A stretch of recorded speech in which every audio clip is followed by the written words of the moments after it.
उत्तर प्रदेश के मुख्यमंत्री योगी आदित्यनाथ, जिन्होंने अभी अभी महाकुंभ का सफल आयोजन करवाया, 66 करोड़ लोगों ने प्रयागराज में आस्था की डुबकी लगाई। एक घटना को अगर छोड़ दें तो सब कुछ सफलतापूर्वक निपट गया। इतने बड़े आयोजन के बाद योगी आदित्यनाथ का कद देश की जनता के भीतर और भी ज्यादा बड़ा हो गया और शायद यही कारण है कि इस आयोजन के बाद योगी आदित्यनाथ को दिल्ली बुलाया गया चर्चा करने के लिए उस मुद्दे पर जिसका हल लंबे वक्त से बीजेपी का आलाकमान करने में नाकामयाब रहा है। मुद्दा है बीजेपी के राष्ट्रीय अध्यक्ष का चुनाव करने का, मुद्दा है यूपी के अध्यक्ष का चुनाव करने का, क्योंकि दोनों ही अध्यक्षों का कार्यकाल पूरा हो चुका है। कई बार बीजेपी अपने राष्ट्रीय अध्यक्ष के कार्यकाल को बढ़ा भी चुकी है। अभी हाल फिलहाल तक खबरें थी कि 15 मार्च तक बीजेपी अध्यक्ष का चुनाव कर लेगी, लेकिन इसे फिर से अप्रैल तक के लिए टाल दिया गया है। खबरें हैं कि यूपी अध्यक्ष और राष्ट्रीय अध्यक्ष पर किसे चुना जाए, उसी के लिए चर्चा करने के लिए योगी आदित्यनाथ को दिल्ली बुलाया गया था, लेकिन योगी आदित्यनाथ ने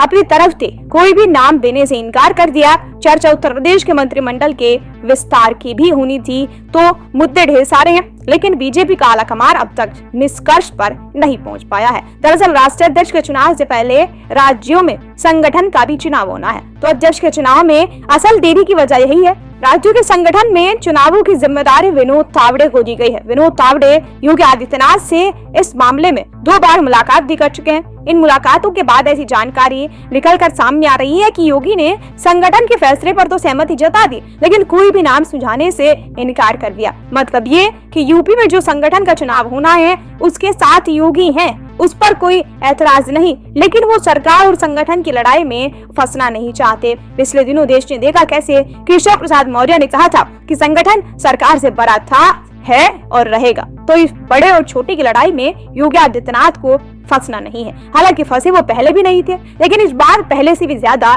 दूरी बनाकर रखी गई है। हाँ, नड्डा के साथ मंत्रिमंडल के विस्तार पर भी चर्चा जरूर की गई। यह चर्चा इसलिए भी जरूरी हो जाती है क्योंकि 2027 में यूपी विधानसभा का चुनाव होने वाला है और योगी तो तभी से समाजवादी पार्टी की हार की बात सदन में करने लगे हैं। हालांकि मंत्रिमंडल विस्तार के लिए भी योगी ने अपनी तरफ से कोई नाम नहीं दिया है। यहाँ भी शीर्ष नेतृत्व के साथ सहमति जता दी गई। 1 घंटे चली बैठक में योगी की तरफ से कोई भी नाम ना देना ये बताता है कि उन्हें सिर्फ सरकार चलाने से मतलब है और अपनी सरकार पर उन्हें ध्यान देना है। दिल्ली के कामों में दखलंदाजी करने से उन्हें साफ तौर पर बचना है, जो कि शायद उनके लिए ठीक भी है। जाते जाते आपको ये भी बता दें कि इंडी पट्टी के राज्यों में बीजेपी के लिए अब बहुत ज्यादा कुछ पाने के लिए है नहीं। 22 राज्यों में उसकी या उसके सहयोगियों की सरकार चल रही है, लेकिन दक्षिण अभी भी बीजेपी की पहुंच से बहुत दूर नजर आता है और उसी को साधने के लिए बीजेपी दक्षिण से अपना नया अध्यक्ष चुन सकती है। साथ ही ध्यान ये भी रखा जाएगा